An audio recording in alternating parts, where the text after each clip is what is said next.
जय हिंद फ्रेंड्स। तो हम पढ़े थे धीरे सिंह अपेक्षित परिदृश्य की बुक, और अब से हम सुभाष चरण और नारायण गुजर की राजस्थान जीके की बुक पढ़ेंगे। राजस्थान जीके एक बार कंप्लीट कर चुके हैं और अब हम थोड़ा सा ज्योग्राफी को पढ़ेंगे। थोड़ा सा चेंजेस हुआ है, इस वजह से ज्योग्राफी वापस से पढ़नी पड़ेगी। वापस से तो क्या, पहले हम इतना पढ़े भी नहीं थे ज्योग्राफी के बारे में, मतलब ज्योग्राफी को पढ़े भी नहीं थे इतना, क्योंकि हमने 6 से 10 की बुक को पढ़ा था जिसमें ज्यादातर कल्चर के बारे में गिवन था। तो अब हम थोड़ा सा ज्योग्राफी पर फोकस करेंगे। तो शुरू करते हैं आज का सेशन ठीक उसी तरीके से जैसा जनरली शुरू करते हैं मोटिवेशनल कोट या प्रेरक विचार के साथ। तो आज का मोटिवेशनल कोट रहेगा कि बांधे जाते इंसान तूफान न बांधे जाते, बांधे जाते शरीर इरादे न बांधे जाते, है ना। तो अगर आपने ठान लिया ना कुछ, तो देखो ये है कि आग होनी चाहिए, है ना। वो कहते हैं ना कि मेरे सीने में ना सही पर तेरे सीने में मेरे सीने में ना सही पर तेरे सीने में ही सही, पर आग जलनी चाहिए, आग जलनी चाहिए, है ना। हो गई पीर पर्वत से पिघलनी चाहिए, दुष्यंत कुमार की एक बढ़िया सी कविता है। तो आपने कुछ सोच लिया है ना, तो बस उसको करिए, मन लगाकर करिए, है ना। कभी ऊपर नीचे उतार चढ़ाव तो आता रहेगा, कभी ऊपर तो कभी नीचे, कभी ऊपर नीचे चलता रहेगा, ठीक। तो उससे नहीं डरना है ना, बस कंटिन्यूअस बने रहना है ना। और मैं पहले भी कह चुकी हूँ कि जर्नी बहुत मजेदार होती है, ठीक है। तो शुरू करते हैं आज का सेशन। आज हम 3 पेजेस को पढ़ेंगे। इन 3 पेज में जो भी गिवन है उसको अच्छे से याद करेंगे, और मोटिव ये रहेगा कि आपको चीजें याद हो जाए, है ना। मेरा याद करने का मकसद ये है कि मैं आपको याद करवा पाऊँ, है ना। और मैं वो बचा के ले जा रही हूँ, तो फिर मीन्स क्या निकल रहा है मेरा याद करने का, है ना। तो मैं कोशिश करूंगी कि सारा कुछ अच्छे से अपन जो भी हमने पढ़ा है पीडीएफ में, और जो भी हमने रीड करा है वो सब कुछ मैं आपको बता पाऊँ, ठीक है। वो कुछ टाइम ड्यूरेशन के भीतर बहुत ज्यादा लंबे से बने लेंगे अपन, ठीक है, क्योंकि जीवन भी शॉर्ट है ना। इसमें हमें बहुत कुछ करना होता है, तो प्रेफरेंस के हिसाब से करेंगे। तो बहुत ज्यादा इधर नहीं भटकेंगे, फटाफट से देखते हैं। थोड़ा सा एमसीक्यू क्वेश्चन भी पढ़ेंगे अपन। तो हम 3 पेज पढ़ेंगे, पेज नंबर 3, 4, पूरा मतलब जितने भी अपन सेशन लेंगे ना इस बुक के पेजेस वाइज ही पढ़ेंगे। आपको बुक पढ़नी होगी इसके बाद। मैं पहले से आपको थोड़ा सा डिस्क्लेमर दे रही हूँ, है ना। तो टेलीग्राम ग्रुप ज्वाइन करके आप बुक पढ़ सकते हैं। 3, 4 और 5 3 पेज को पढ़ेंगे। एक पेज में तो थोड़ा सा सवाल जवाब है, मतलब सवाल है, उनको थोड़ा सा स्किप करेंगे। देशांतर और अक्षांश देशांतर और अक्षांश से जुड़े सवाल है, उनको अपन नहीं करेंगे। और थोड़ा सा एक राजस्थान के बारे में जानकारी दे रखी है और उसको अच्छे से पढ़ेंगे। और लास्ट में राजस्थान के मैप के बारे में बता रखा है, कितने ऐसे जिले जो अंतर्राष्ट्रीय सीमा बनाते हैं, कितने ऐसे जिले जो अंतर्राज्यीय सीमा बनाते हैं। तो इन दोनों पेज को पढ़ेंगे, पेज वाइज पढ़ेंगे, जैसा कि मैं आपको बता चुकी हूँ। बिल्कुल स्पेसिफाई रहेंगे पेज पर कि पेज नंबर इस पे ये गिवन है, इस पे ये गिवन है, इस पे ये गिवन है, टॉपिक वाइज नहीं, पेज वाइज, है ना। तो पेज नंबर 4 में, थर्ड को स्किप करेंगे। पेज नंबर 4 में राजस्थान के बारे में जनरल सी इन्फॉर्मेशन दी हुई, जैसे कि राजस्थान के उत्तरी, मतलब राजस्थान के अक्षांश, देशांतर, कर्ण, विकर्ण वगैरह, लंबाई चौड़ाई वगैरह, उत्तर में सबसे उत्तर में कौन सा गांव पड़ता है, सबसे दक्षिण में, सबसे पूर्व में, सबसे पश्चिम में, ये बेसिक सा इंट्रोडक्शन है। और इसके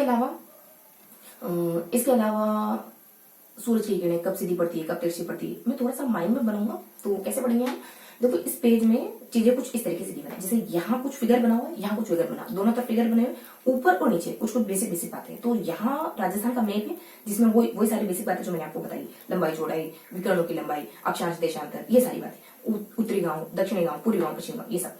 इसके अलावा यहाँ एक फिगर है, उसमें है कुछ नहीं, बस एक सारणी बनी हुई। तो मैंने कहा ना बुक पढ़नी पड़ेगी आपको, तो उससे क्या होगा कि एक फिगर बनाएगा माइंड में, तो चीजें लंबे समय तक याद है, क्योंकि हम चित्रों के थ्रू याद करते हैं, हम इमेज में चीजों को ज्यादा लंबे समय तक याद रख पाते हैं। तो थोड़ा सा फैक्चुअल ना होते हुए चित्रात्मक तरीके से याद करने की कोशिश करेंगे। तो यहाँ ये सारी इन्फॉर्मेशन है, और यहाँ जस्ट नाम के लिए से एक फॉर्मेट बना हुआ है, माइंड में रखो कोई फॉर्मेट है, ठीक है। बुक देखेंगे तो चीजें बहुत ज्यादा क्लियर होंगी। इसके ऊपर कुछ है, इसके नीचे कुछ है। तो ऊपर यहाँ कुछ नहीं, यहाँ डैश समझे, यहाँ सन बनाए माइंड में, है कि मतलब यहाँ ये बता रखा है कि सूरज की किरणें कौन से जिले में सीधी पड़ती है, सबसे ज्यादा सीधी पड़ती है, तिरछी पड़ती है, तिरछी कौन से जिले पर पड़ती है, ये सब यहाँ। अब यहाँ है, यहाँ बेसिकली सबसे बड़ा दिन, सबसे छोटा दिन, ऐसा कौन सा दिन है जहाँ मतलब जब दिन और रात बराबर होते हैं। और नीचे थोड़ा सा रेड क्लिफ रेखा के बारे में बता रखा, तो मैंने एक फिगर तो बना दिया है ना। अब थोड़ा सा मतलब एक फिगर आउट हो गया कि हाँ हमको ये पढ़ना है। इसके अलावा नेक्स्ट पेज में हम राजस्थान का नक्शा बना, बस इतना ध्यान को, और कुछ ऊपर नीचे और मतलब 1, 2 और 3 इस तरीके से इन्फॉर्मेशन। बीच में राजस्थान का मैप बना हुआ है, 1, 2 और 3 है। राजस्थान का मैप 1, 2 और 3 इस तरीके से इन्फॉर्मेशन ध्यान रखेंगे। राजस्थान का मैप बस यहाँ ये बताने के लिए बनाया गया है कि राजस्थान की ये जिले हैं जो पाकिस्तान से सीमा लगाते हैं। अब इन 5 जिलों के नाम यहाँ गिवन, इतना सा गिवन है ना। यहाँ ये जो 1 वाला सेक्टर है ना, अपना 1 वाला पोर्शन है ना, यहाँ सिर्फ राजस्थान के वो जिले मेंशन है जो राजस्थान जो पाकिस्तान से सीमा बनाते हैं। इसके अलावा यहाँ इन 5 जिले हैं, इन 5 जिलों को कैटेगराइज करा है कि ऐसे कौन से जिले हैं जो अंतर्राष्ट्रीय और अंतर्राज्यीय मतलब पाकिस्तान के साथ साथ हमारे जो इंटरनली राज्य उनसे भी सीमा बनाते हैं, उनसे भी सीमा साझा करते हैं, और ऐसे कौन से जो सिर्फ पाकिस्तान से बनाते हैं, इस तरीके से कैटेगराइज करा हुआ। और नीचे नीचे ये जो हमारा नया भूगोल है, मतलब राजस्थान का जो नए फैक्ट वगैरह, नए डाटा वगैरह है, इनसे पहले की इन्फॉर्मेशन दी है कि इनसे पहले गंगानगर कितना इलाका लगता था, इनसे पहले बाड़मेर का कितना इलाका लगता था पाकिस्तान के साथ। अब चूंकि एक और जिला बन गया इनके बीच में, अनूपगढ़, है ना, तो इससे पहले, अनूपगढ़ बनने से पहले कितनी कितनी सीमा लगती थी गंगानगर के बाड़मेर, ये बताएंगे। तो मैंने एक माइंड मैप बना दिया। अब इसको थोड़ा सा फाइन तरीके से पढ़ेंगे, थोड़ा सा क्लोज जाके पढ़ेंगे, तो थोड़ा सा मेंशन भी करना पड़ेगा। बहुत ज्यादा मैं नहीं लिखूंगी, थोड़ा सा अंडरस्टूड रखेंगे। बहुत ज्यादा चीजें पढ़ी होती है तो सब कुछ नहीं लिख सकते, है ना, तो थोड़ा सा अंडरस्टूड रखेंगे और थोड़ा सा मेंशन करेंगे। तो पेज नंबर 3 में हम क्या पढ़ते हैं, पेज नंबर 3 में क्या पढ़ते हैं, पेज नंबर 4 में क्या पढ़ते हैं, पेज नंबर 5 में क्या पढ़ते हैं, ठीक है। तो इस तरीके से जाना है हमने। थोड़ा सा एमसीक्यूज भी करने को, यहाँ कुछ नहीं है, यहाँ डे समझिए, है ना, यहाँ कुछ नहीं। पेज नंबर 4 में और पेज नंबर 5 में क्या गिवन है। तो पेज नंबर 4 में मैंने आपको एक माइंड मतलब एक इमेज क्रिएट करने की कोशिश करी। जैसे यहाँ कुछ है, यहाँ कुछ है, और कुछ इंफॉर्मेशन ऊपर है, कुछ नीचे, फिर ऊपर, कुछ नीचे, चित्रात्मक तरीके से ही आप करेंगे, ठीक है। इसके अलावा लास्ट पेज में यहाँ भारत और राजस्थान का नक्शा बना हुआ है, ठीक है। कुछ इन्फॉर्मेशन यहाँ है तो कुछ यहाँ है तो कुछ यहाँ है, इस तरीके से, ठीक है। यहाँ वही सारी बातें जो मैं आपको बता चुकी हूँ, उत्तरी दक्षिण, लंबाई चौड़ाई, विकर्ण और अक्षांश देशांतर, है ये सारी, और कितना अंतर है ना अक्षांश देशांतर में, और लंबाई चौड़ाई, विकर्ण की लंबाई चौड़ाई कितना अंतर है, सब ये 23 है, 30 है, और 6, 9 है, और 7, 8 है। पॉइंट में भी है कुछ 12, मतलब अभी मेरे चीजें है ना, आप उन्हें फर्स्ट बार पढ़ रहे हैं, मैं तो फर्स्ट बार पढ़ रही हूँ, ठीक है। इसके अलावा लंबाई कुछ 8 to 6 826 है, और 869 है ना। और इसके अलावा उत्तर में कटरा है, नीचे कटरा, सिलोना और सम, और एक कोण, यहाँ कोणा है, और यहाँ बोरकुंड है ना, और यहाँ सम है, और यहाँ कटरा है ना। इस तरीके से सबसे मतलब कोने पे बसे होगा गाँव। और इसके अलावा विकर्ण की लंबाई ध्यान रखेंगे, ये वाला जो विकर्ण है ना, ये 850 समथिंग है, और ये वाला भी क्योंकि 850 मतलब 85 आ रहा है ना, और यहाँ 84 ध्यान रखेंगे, मतलब 7, 8, 4, 7, 8, 4, ठीक है। तो थोड़ा सा मेंशन करेंगे 7, 8, 4, है। और इसके अलावा बस ज्यादा कुछ नहीं, बस इतना ही ध्यान रखेंगे। यहाँ कुछ नहीं, क्योंकि ये जो मैंने बताया ना वही यहाँ पे दोबारा मेंशन था, तो दोबारा पढ़ने से मतलब नहीं। थोड़ा सा 1 मिनट रुकेंगे, ठीक है। तो बहुत पहले खत्म कर देंगे, देखो 10 मिनट का सेशन रहेगा, 10 मिनट से ज्यादा नहीं पढ़ेंगे, ठीक है। तो होते होते 15 मिनट ले लेंगे, उससे ज्यादा नहीं पड़ेगा। तो फटाफट से देखते हैं कि हमने क्या देखा, क्योंकि हमको थोड़ा सा एमसीक्यू क्वेश्चन भी करें। तो यहाँ सारी चीजें रिपीट हो रही तो रिपीट नहीं करेंगे, बस थोड़ा सा ये कि 8.8 मिनट 47 ऐसा कुछ था। ये अक्षांश और देशांतर में अंतर है, बहुत ज्यादा क्लियर नहीं है, लेकिन अक्षांश और देशांतर में अंतर का जिक्र है, तो इस पर टिक कर देंगे। अब यहाँ सूरज की किरणों की बात है, सन ध्यान रखेंगे। तो बांसवाड़ा सबसे सीधी बढ़ती, गंगानगर सबसे तिरछी बढ़ती, सबसे बड़ा दिन, सबसे छोटा दिन, और ऐसा दिन से दिन रात बराबर होती है। सबसे बड़ा 21 जून होता है, बड़ा होता है, थोड़ा योगा भी कर लेना चाहिए ऊपर, बहुत बड़ा दिन है। और सबसे छोटा दिन ये कुछ 22 सितंबर के आसपास होता है, 22 दिसंबर के आसपास। छोटा समूह हो गया आपको, मतलब आपका छोटा समूह हो गया, साल जा रहा है, बीत रहा है, और दिसंबर इस वजह से।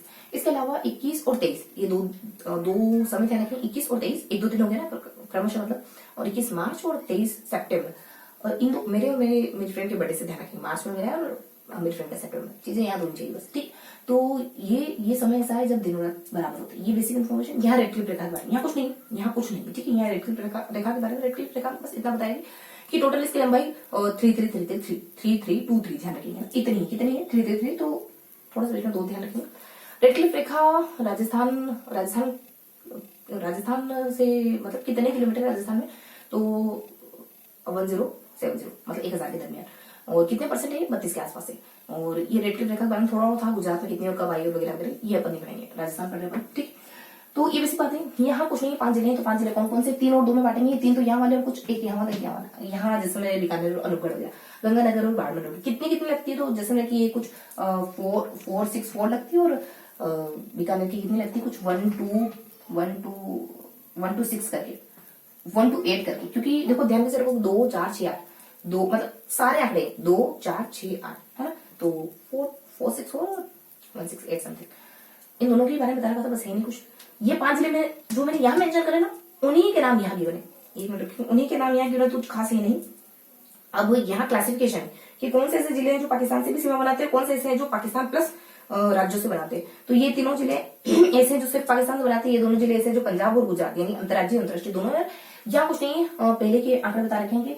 668 है, 668 और 128 है ना। 88 ध्यान रखेंगे, 88 आपको बताना नहीं, तो आपको एक बार 668 करना, एक बार 128 करना। तो ये था आज का सेशन। आपसे एमसीक्यूज करेंगे। ये गंगानगर की बाड़मेर की सीमा पहले लगती थी, जब जो मतलब हमारा जब नया भूगोल नहीं आया था राजस्थान का उस समय। अब फटाफट से 21 एमसीक्यू स्पेसिफाई है अपने 21 एमसीक्यू, इसके पीछे कुछ रीजन है। 21 एमसीक्यू क्वेश्चन करने फटाफट से देखते हैं क्या है। यहाँ कुछ नहीं है। राजस्थान की कुल अंतर्राज्यीय सीमा कितनी है? 4850। राजस्थान की अंतर्राष्ट्रीय सीमा के सर्वाधिक निकट स्थित शहर कौन सा है? गंगानगर। राजस्थान की ध्यान सुनना, राजस्थान की अंतर्राष्ट्रीय सीमा का प्रारंभिक बिंदु कौन सा? हिंदुमलकोट। राजस्थान की अंतर्राष्ट्रीय सीमा का अंतिम बिंदु कौन सा? शाहगढ़, बाकासर, बाड़मेर भी कहते बोलता। राजस्थान, हाँ ये रेखित रेखा हमें बताना भूल गई, हिंदुमलकोट है और नीचे आगे बढ़िए बाकासर, बाड़मेर कहते हैं, लेकिन शाहगढ़ भी। आगे देखिए राजस्थान की अंतर्राष्ट्रीय सीमा की सर्वाधिक लंबाई जिसमें से लगती कितनी है? 464 बता दिया हमने, मतलब पढ़ लिया हमने 4 वर्तमान में अंतर्राष्ट्रीय सीमा पर स्थित जिलों की संख्या कितनी? 5 है। राजस्थान 1 मिनट रुकेंगे तो ठीक है, बहुत पहले ही खत्म कर देंगे, बहुत पहले ही खत्म कर देंगे। हमें पता है कि ये बॉर्डर है ना, तो इस तक हमें चीज कोई भी काम टास्क कंप्लीट करना है, तो इतना क्यों वेट करना कि हाँ बहुत नजदीक पहुंच जाएंगे और फिर करेंगे, है ना। बहुत पहले ही कंप्लीट करेंगे, है ना, बहुत पहले ही कंप्लीट कर लेंगे। राजस्थान की सबसे कम अंतर्राज्यीय सीमा मध्य से लगती है इतना, कितनी है? 89। राजस्थान की सबसे लंबी अंतर्राज्यीय सीमा मध्य प्रदेश से लगती है कितनी है? 1600।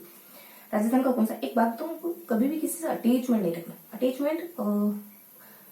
अटैचमेंट आपको काम उतना ही अच्छे से नहीं करने देता, फ्री होके करना है। फ्री मतलब उसको एंजॉय करते हुए करना है। अटैचमेंट स्ट्रॉन्ग पॉइंट नहीं है। स्ट्रॉन्ग पॉइंट कब होगा? जब आप काम को एंजॉय करेंगे अटैचमेंट के साथ। अटैचमेंट मतलब एक, समझ रहे होंगे आप, है ना। राजस्थान का कौन सा जिला हरियाणा से स्पर्श नहीं करता? गंगानगर। हरियाणा से स्पर्श नहीं करता, हनुमानगढ़ करता है, चूरू करता है, नीमका थाना करता है। राजस्थान को कौन सा जिला मध्य प्रदेश से स्पर्श नहीं करता? डूंगरपुर नहीं करता है, करौली, धौलपुर, बांसवाड़ा करता है। कर्क रेखा के निकट राजस्थान सर्वाधिक इसे जिला कौन सा है? बांसवाड़ा। क्षेत्रफल की दृष्टि से राजस्थान का सबसे बड़ा जिला कौन सा है? जैसलमेर, जिसका क्षेत्रफल कितना है? 38401 है ना। व्रत राजस्थान का गठन कब किया गया? 30 मार्च 49। व्रत राजस्थान पुनर्गठन के समय 1 नवंबर 56 को राजस्थान में जिलों की संख्या कितनी थी? 26। राजस्थान का 34वां जिला कौन सा है? करौली, और ये 97 नंबर है। राजस्थान में कुल जिलों की संख्या, संभागों की संख्या कितनी वर्तमान में? 10। और कश्मीरी प्रणाली की प्रारंभिक शुरुआत कब हुई? कमिश्नरी प्रणाली की प्रारंभिक शुरुआत कब हुई? पता नहीं क्या है ये प्रणाली, लेकिन 49 में शुरू होती है, आजादी से 1 साल पहले। संविधान लागू होने के 1 साल पहले, आजादी से 2 साल बाद है। और जिलों की संख्या की दृष्टि से जोधपुर और उदयपुर संभाग में कुल कितने हैं? तो 6 और 7 जिले पड़ते हैं। राजस्थान में 4 जिलों वाला संभाग कितने हैं? 4। राजस्थान के जैसलमेर बाड़मेर से लगने वाली अंतर्राष्ट्रीय सीमा कितनी है? 464 और 228। थोड़ा सा इसमें कॉन्फ्लिक्ट है, एक और आंसर है, लेकिन हम इसी को सही मानते हैं, ठीक है। तो ये था आज का सेशन। ज्यादा क्वेश्चन पूछूंगी कि हाँ मेरे को थोड़ा सा ध्यान आ रहा है। क्षेत्रफल भी यहाँ है ना, यहाँ इसके अलावा एक पॉइंट मैंने मतलब एक बात बताई थी कि बढ़ा दें छोड़ा दें ये सब। इसके अलावा एक और पॉइंट ध्यान रखना, राजस्थान का क्षेत्रफल कितना है? 342 239 वर्ग किलोमीटर और 139 और 132 ये भी है मील में। सबसे बड़ा जैसलमेर है, जिसका क्षेत्रफल 38,400 है, और सबसे छोटा जिसका क्षेत्रफल कुछ 1 4 3 मतलब सारे आंकड़े आते हैं, 148 समथिंग कुछ है। थोड़ा सा इसकी रखेंगे। ये था आज का सेशन। ज्यादा क्वेश्चन पूछूंगी, आपको राजस्थान का क्षेत्रफल बताना है किलोमीटर में नहीं, वर्ग मील में, ठीक है, मील में। तो हंसते मुस्कुराते रहिए, दिल से पढ़ाई करते रहिए। मिलेंगे इसी अगले वीडियो में, तब तक के लिए जय।